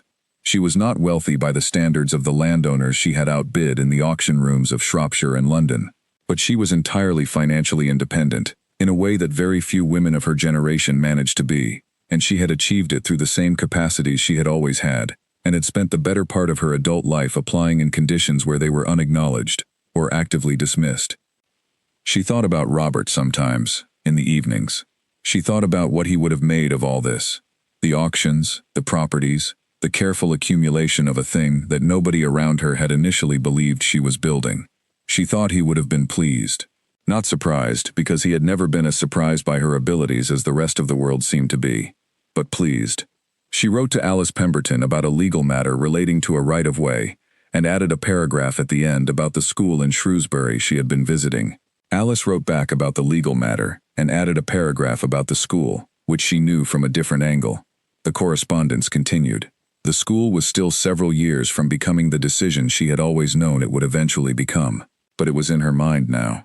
It had always been in her mind, in one form or another, for years. The shape of what she wanted to do with what she was building had been clear for a long time. She was simply not ready yet. But she was getting there. She was getting there with the same patience and precision that had brought her to every other place she had intended to reach. She wrote in her diary before she went to sleep, the same 2 words she had written in September of 1898, the school. And then, this time, she added a 3rd word, soon. The letter arrived on a Tuesday morning in November of 1903, and it was not what Eleanor had expected, which made it the most interesting letter she had received in some time. She had written to the Board of Trustees of the Shrewsbury Girls' School the previous month, requesting a meeting to discuss a potential donation. The school was not large. It served approximately 80 pupils between the ages of 9 and 16, daughters of tradespeople and clerks and minor professionals, the category of girl who received some education, but rarely the kind that prepared her for anything beyond a domestic future. It had been founded in 1879 by a woman named Agnes Hollis, who had been passionate about female education and less gifted at financial management, and it had operated for 24 years in a state of permanent mild financial anxiety, kept alive by the enthusiasm of its teachers and the irregular contributions of local supporters. Eleanor had first visited it in the summer of 1899, on one of her Shropshire trips, at the suggestion of Alice Pemberton, who knew Agnes Hollis's successor. Agnes had died in 1896 and been replaced as headmistress by a woman named Frances Coutts, and thought Eleanor should meet her. The visit had lasted an afternoon. Frances Coutts was a precise and energetic woman of 45 who had clear ideas about what the school needed and a realistic view of the gap between what it needed and what it had. She had shown Eleanor the classrooms, the small library, the inadequate arithmetic materials, and the timetable that allocated 40 minutes per week to mathematics for the older girls. 40 minutes. Eleanor had gone home from that visit and thought about 40 minutes for several days. She was not opposed to the other subjects. She had learned French and scripture and history, and believed that all of these had value. But arithmetic was the subject that changed what you could do in the world, and the subject whose absence left you dependent on the arithmetic of others, and she had spent enough of her adult life watching that dependence operate to understand precisely what it cost. She had been thinking, in a vague and developing way, about what she would eventually do with the money she was building. She had no children. She had no close family in need of support. She had, in Robert's memory and her own habits, a disposition toward practicality. Money should do something useful. It should not sit. It should not be accumulated for its own sake, which was a trap she had seen overtake sensible people and turn them into the kind of person who was never able to spend, because spending would reduce a number that had become an end in itself, rather than a means. The school was what the money was for. She had known this, in some incomplete way, since she first visited. She had known it more completely since the day she left Frances Coutts's office and walked back to the station and sat on the platform, thinking about 40 minutes per week. The letter from the trustees was not a refusal, but it was not an invitation either. It was, instead, a set of questions. The secretary of the board, a solicitor named Frederick Hart, had written on behalf of the trustees to thank her for her expression of interest and to ask, with what she recognized as the careful politeness of an institution that has been caught between hope and caution, several specific questions about the nature of her proposed donation. Was she considering a one-time contribution or an ongoing arrangement? Did she have specific intentions about how the funds would be used? Was she proposing any conditions on the donation? She read the letter twice. Then she wrote her reply, which took her 3 evenings to compose, not because the ideas were difficult, but because she wanted the language to be precise. She was proposing, she wrote, an ongoing arrangement rather than a one-time contribution. She had specific intentions about how part of the funds should be used. And yes, she had one condition, which she described fully and without ambiguity. The condition was the arithmetic course. She proposed that a minimum of 4 hours per week, 4, not 40 minutes, be dedicated to practical mathematics for all girls above the age of 12. She was not prescribing a curriculum in detail, because she was not an educator and had no intention of behaving as though she were, but she was specific about what the course should include. Not only calculation and arithmetic in the abstract sense, but the application of numbers to real situations, household accounting, land values, business records, the arithmetic of running something, managing something, being financially responsible for something.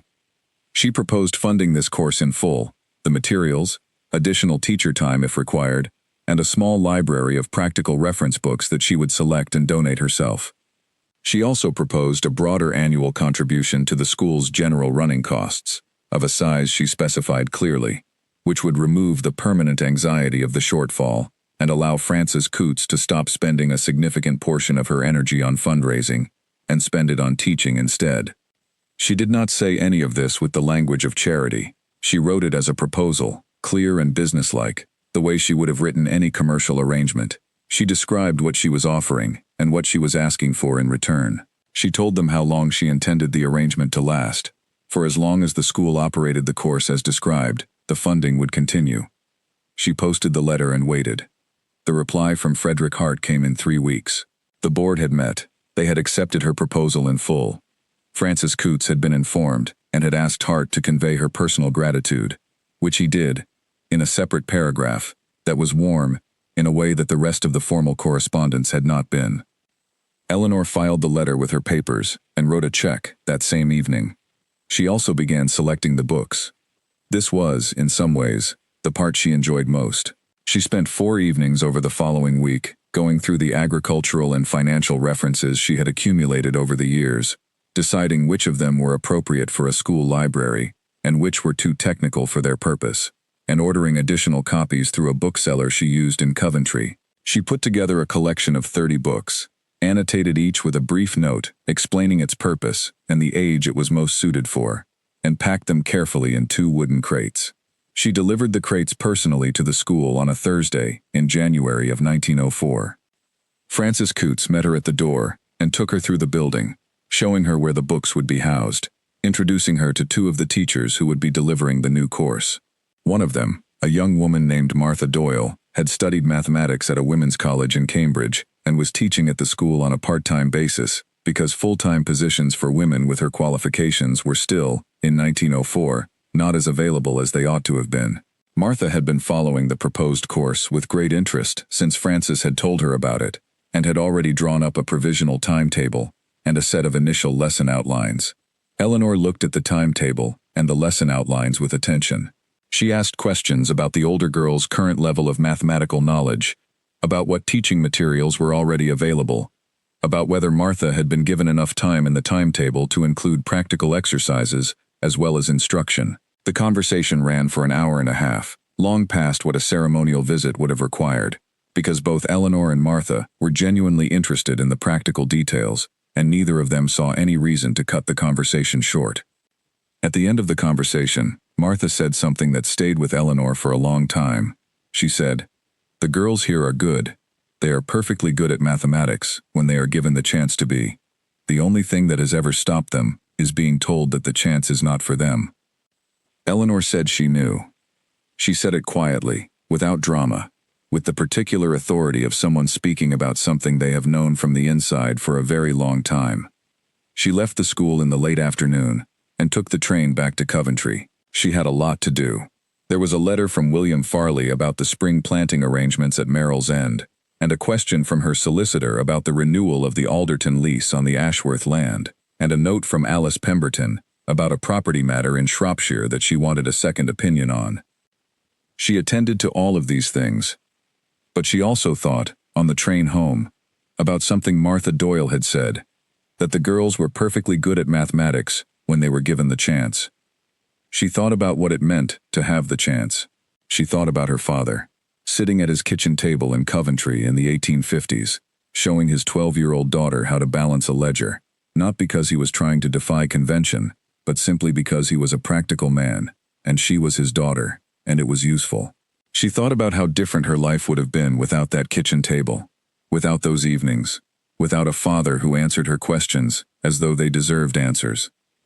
She thought about what it would mean for a generation of girls in Shrewsbury to have 4 hours a week of practical arithmetic from a woman who had studied mathematics at Cambridge and who knew, as Eleanor knew, as any woman who has done the calculation knows, that the numbers were the thing. Not because money was everything, but because understanding money was understanding a particular kind of freedom, and freedom, in any form, was worth teaching. She was 59 years old. She had 9 years left, though she did not know that then, and the things she still had to do with those 9 years were not small things. She looked out of the window of the train at the Midlands countryside going dark in the winter afternoon, the fields and hedgerows fading into the early evening, the lights of small towns appearing and disappearing as the train moved through them, and she thought about what she was building, and what it would outlast, and who would eventually sit in those classrooms with those books and those 4 hours a week. She did not try to imagine the individual girls. They were too far away, too numerous, too thoroughly themselves for her to picture. But she could imagine what they would be able to do, after the 4 hours a week, that they would not have been able to do before. She could imagine the precise and practical gift of understanding a number, what it meant, where it came from, what it could do, what happened if you got it wrong and what happened if you got it right. She had spent most of her adult life finding this out through the only available method, which was to do it herself, without instruction, without precedent, without anyone in the room who had done it before her and could tell her how. She was arranging, now, for some girls in Shrewsbury to have something she had not had. The train pulled into Coventry in the dark. She picked up her satchel and her coat and walked out into the cold evening, heading home. In the spring of 1906, Lord Dunmore wrote her a letter. It arrived on an ordinary Wednesday, in an envelope with his address embossed on the back, and it sat on Eleanor's breakfast table long enough for her to finish her tea before she opened it. She had learned not to open correspondence until she was ready to deal with it properly, which meant her table was clear, and her mind was settled, and she had the time to respond the same morning, if a response was required. She had been doing this since her 20s. It was one of the small disciplines that added up, over a long life, to the bigger discipline of being organized. The letter was 3 paragraphs long. The first paragraph was a formal greeting and an acknowledgement that they had not previously been in direct correspondence. The second paragraph was what the letter was actually about. He had a property in Shropshire, he wrote, that he had been considering selling. It was 12 acres, adjoining a parcel he had recently decided to consolidate away from. He had heard, through the appropriate channels, that she was active in the Shropshire market and had built a reputable operation there. He wondered whether she might be interested in a private transaction, which would save both parties the cost and uncertainty of an auction. The third paragraph was a brief close, and his signature. She read the letter twice. Then she set it down and looked at the window for a moment. It was, she recognized, a significant communication. Not because of the 12 acres, which may or may not turn out to be worth acquiring, but because of what the letter represented. A man who had been in the auction room at Ashworth, who had sat in the front row and not raised his card when she kept raising hers, was now approaching her directly, as a seller approaches a known and trusted buyer. He was not doing this casually. Men like Lord Dunmore did not write letters like this casually.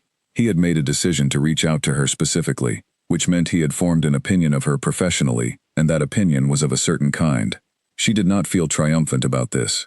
She felt something more complex, a mixture of satisfaction and the particular dryness of perspective that comes from having been dismissed long enough to find acknowledgment slightly absurd, however welcome.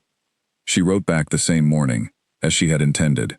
She thanked him for his letter and expressed interest in knowing more about the property. She asked the same 6 questions she always asked at the beginning of any property inquiry, the same ones she had asked William Farley about the coal land years earlier: state of access, current use, any structural features of note, soil condition, asking price, and whether any outstanding legal matters attached to the title. His reply arrived within a week. It answered 4 of the 6 questions directly, was vague on one, and omitted one entirely, which told her something about his level of preparation, and also, interestingly, which aspects of the property he was less confident about. She went to see the land the following month. William Farley came with her. The property was, as Lord Dunmore had described, 12 acres in the western part of the county, currently used for rough grazing, with an access track from the road, and a small stone shelter that had once been used for equipment storage, and was now simply standing empty. There were no structural problems to speak of. The drainage was natural and adequate. The soil was the slightly heavier clay of the western part of the county, which was not ideal for all uses but was perfectly good for what she had in mind. Lord Dunmore met them at the gate. He was now 67, and had aged in the way vigorous men age when they spend enough time outdoors. Slightly weathered, still solid, hair entirely gray now above the mutton chop whiskers. He greeted Eleanor with the correct degree of courtesy, and William Farley with the comfortable informality that county landowners often extend to farmers they have known for years. He walked the boundary with them, answered questions directly, and did not attempt to sell the property with enthusiasm he did not feel. This was, Eleanor noted, a good sign. Honesty in sellers was rare enough to be worth appreciating.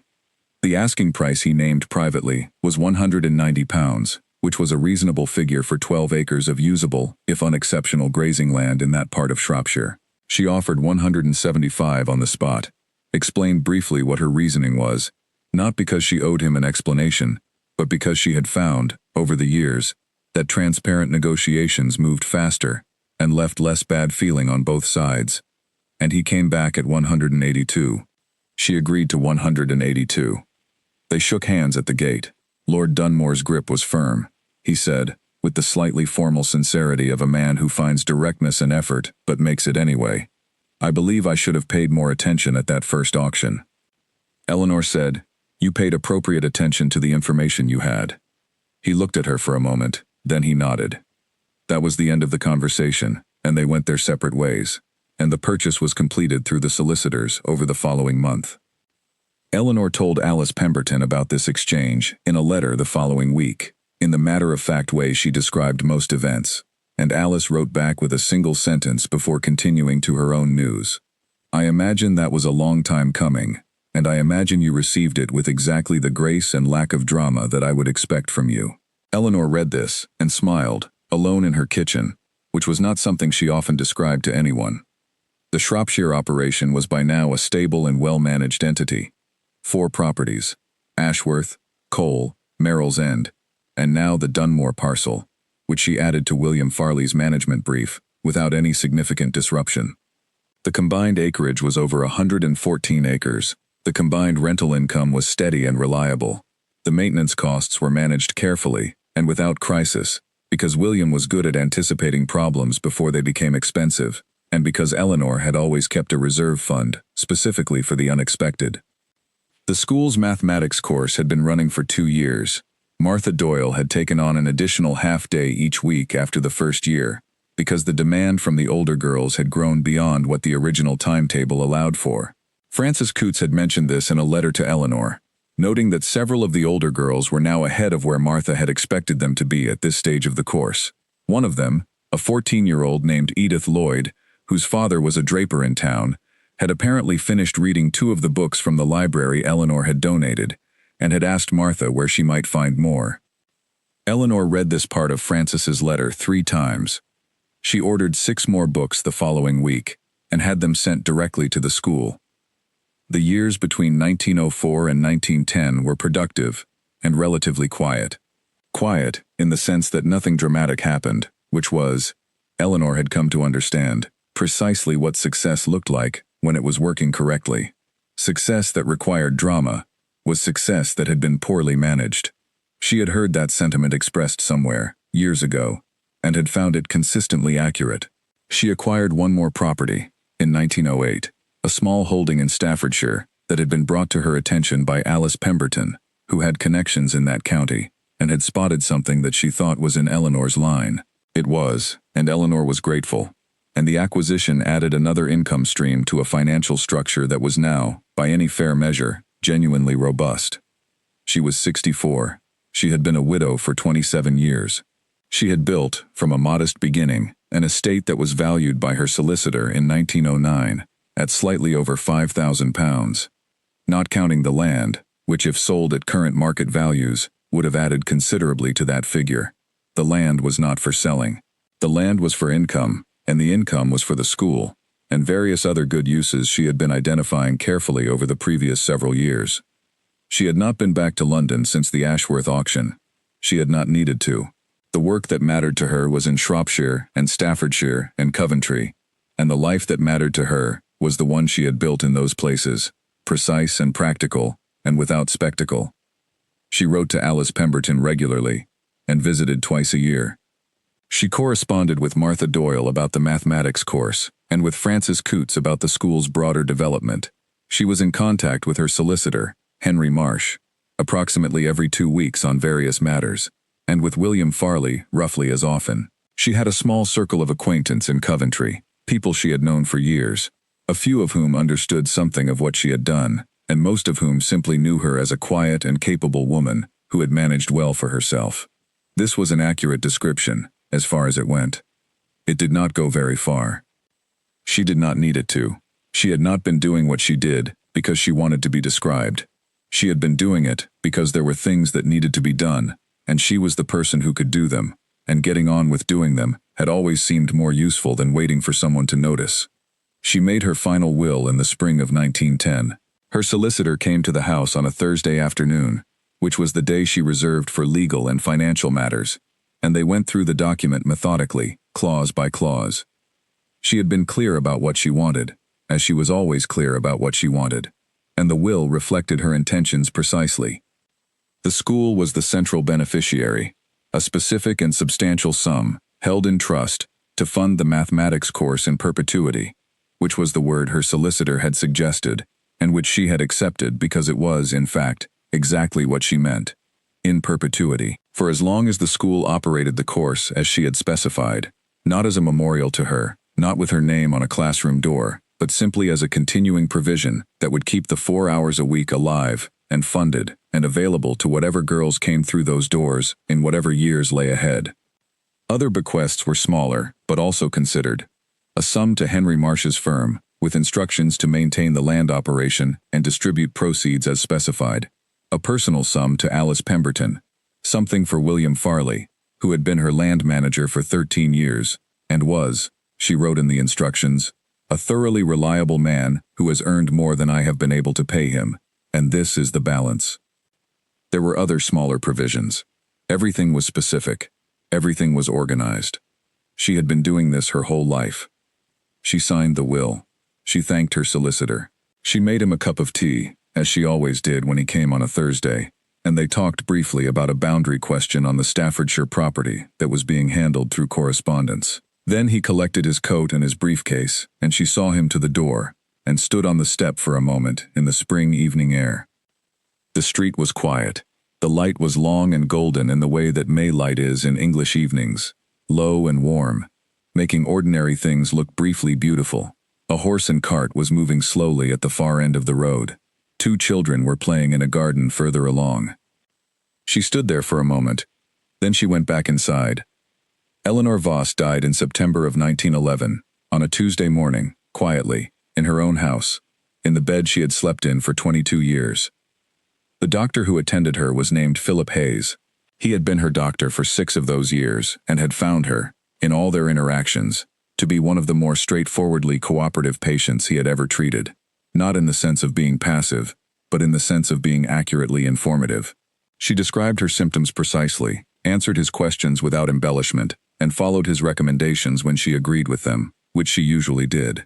When she disagreed, she said so, and explained why, and twice she had been right, and he had revised his position, which was something he found unusual enough to mention privately to his wife. She was 67 years old when she died. Her heart had been weakening for 2 years, and she had known this, and had used the 2 years deliberately, completing the arrangements she needed to complete, having the conversations she needed to have, getting everything into the state she wanted it to be in, before she was no longer available to arrange it. This was, her solicitor Henry Marsh later said to Alice Pemberton, in the particular context of a condolence call, exactly how she would have approached it. He said it without irony, and without particular surprise, because in 11 years of professional dealings with Eleanor Voss, he had learned that she approached everything the way she approached it, which was methodically and without waste. The Shropshire Chronicle published an obituary. It was written by Leonard Price, who was now 38, and had been the newspaper's features editor for 4 years. He had thought about writing this obituary for several years, in the vague and preparatory way that journalists think about obituaries, for people who matter to their professional understanding of a particular time and place. He had thought about it since her name had appeared in a legal transfer notice in the county records in 1908, in connection with the Staffordshire acquisition, which had reminded him that she was still active, still acquiring, still quietly doing the things she had been doing since that October afternoon in 1897. He wrote the obituary in 2 drafts. The first draft was 1,500 words and was, he felt, too fond of the auction, too inclined to make the auction the story. It was not that the auction was unimportant. It was a genuinely striking moment in her public life, the one that had made her briefly visible to people who would otherwise never have noticed her. But it was not the whole story. The auction was the moment that was easiest to tell. The harder story was what came before it, and what came after. The years of work that had no visible dramatic event. The careful and private accumulation of a method, and a fund, and a plan. He wrote the second draft, and the auction became a single paragraph. The rest was the rest. The properties, the leases, the land management operation, the school. He was factual throughout. He did not sentimentalize. He let the facts carry the story, because the facts were, in his view, sufficient. The obituary ran on a Thursday morning. It was 740 words, which was longer than the Chronicle usually ran, for someone without a formal title, and Geoffrey Cross, the editor who had run Leonard's first piece about the Ashworth auction 15 years earlier, had approved the length without objection, because he agreed with Leonard's assessment of the significance. The response to the obituary was different from the response to the original article. The original article had produced 8 letters, expressing admiration, and 6 expressing discomfort. The obituary produced 22 letters, nearly all of admiration, over the following 4 weeks. They came from people who had known her in various capacities. A letter from Alice Pemberton, a letter from William Farley that was careful and dignified, and said more in its brevity than longer letters often do. A letter from Frances Coots that described the school's mathematics course and what it had meant to the girls over the 7 years it had operated, and from people who had not known her personally, but who had, over the years, been aware of her work and felt that a response was appropriate now. One letter came from Lord Dunmore, which Leonard Price noticed particularly. It was brief, as such letters often are from men who are unaccustomed to writing about feeling. It said that he had had one business dealing with Mrs. Voss in 1906, and had found her to be a person of complete professionalism and complete integrity. It said that he had known of her reputation in the Shropshire land market for many years, and had found it accurately earned. It said nothing about the Ashworth auction. Leonard Price read the letter, and thought that perhaps Lord Dunmore did not know that Leonard had been in the room that day, or perhaps he knew, and did not want to acknowledge it in print. Either way, the letter said what it said, and Leonard printed it without comment. Frederick Cresswell, the baronet who had been the last man standing against Eleanor at Ashworth, and who had given up at £405, and walked out of the auction house without finishing the other lots. He sent nothing. Leonard Price did not note this absence, but he remembered it. The will was probated in October, 2 months after Eleanor's death. The legal process was efficient, because Henry Marsh had been preparing for it, in the background for 2 years, and the documents were precisely organized and entirely unambiguous. The estate was valued at £5,640, not including the land holdings, which passed into the management trust she had established. The school received its bequest. Frances Coots, who had been headmistress for 15 years by then, and had seen the school through many difficulties, received the news from Henry Marsh on a Wednesday afternoon, and sat in her office for some time before doing anything else. She had known this was coming. Eleanor had told her. In the direct and matter-of-fact way she told people things they needed to know. But knowing something is coming, and having it arrive, are different experiences. She wrote to Henry Marsh the following day, accepting the bequest on behalf of the school, and confirming, in formal terms, the continuation of the mathematics course as specified. Martha Doyle heard the news from Frances, and went home and told her husband, who was a schoolmaster in Shrewsbury, and he said something that she later passed on to several people she thought should hear it. He said, "The best thing a person can do is arrange for what they've learned to outlive them." Martha thought this was true and said so, and she also thought that Eleanor Voss would have found the sentiment slightly sentimental and far too close to the kind of declaration she would never have made herself, and that she would have approved of the intention and declined the phrasing. The mathematics course ran for 31 years after Eleanor's death. It ran through 2 headmistresses, a significant renovation of the school building in 1919, the extraordinary difficulties of the war years, and several periods when the funding from the bequest was absolutely what kept it alive, when other parts of the school's program were being reduced from necessity. It taught arithmetic to girls who would otherwise have had 40 minutes a week. It taught them accounts and valuations, and the application of numbers to real and practical problems. It put books in their hands, and time in their timetables, and a woman with a mathematics degree at the front of the room. For 31 years, in a modest school in Shrewsbury, it gave girls the chance to be exactly as good at numbers as they were. Some of them were very good indeed.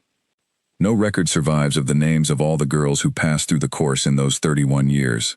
The school's records from the earliest period are incomplete, and the later records list names without outcomes, which is the way school records usually work.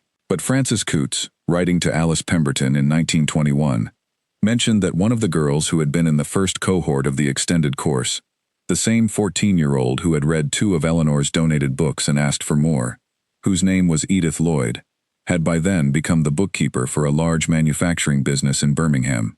She was 31 years old. She had been promoted 3 times. Her employer, Frances noted, had described her in a letter of recommendation as the best bookkeeper he had ever employed, male or female. Frances mentioned this because Alice had asked, in a general way, whether the course seemed to be making any difference. Frances answered the general question by describing one specific case, because she had learned from a woman who had known Eleanor well that specific cases were the truest way to answer general questions. Alice Pemberton wrote the information in a letter to Henry Marsh, who had kept in professional contact with her since Eleanor's death on matters relating to the estate. Henry read it and made a note of it in his file, in the section he kept for correspondence relating to the school trust. He was a careful and methodical man. He had learned a great deal, over 11 years, about the value of keeping careful and methodical records. The land in Shropshire and Staffordshire continued to generate income, which continued to fund the bequest, which continued to fund the course, which continued to send girls home on Thursday evenings with a slightly different understanding of what numbers meant and what they could do, and who was allowed to use them. Eleanor Voss was not remembered in the way that famous people are remembered. There was no statue, no plaque, no foundation bearing her name. The school never named a classroom after her, which was consistent with the terms of the bequest, and consistent with what she had wanted. She had been specifically clear in the document. No naming. The course was the thing. The course did not need her name on it to work.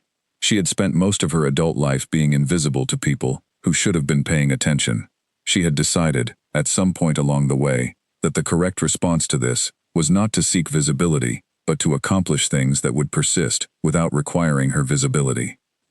She had been in an auction room in London in October of 1897, and men had laughed at her, and she had raised her card and kept raising it, and kept going, until the gavel came down, and then she had come home and done the next thing, and the next thing, and the thing after that, for 14 more years, without stopping, without turning around to see who was watching, without requiring the room to acknowledge her before she acted.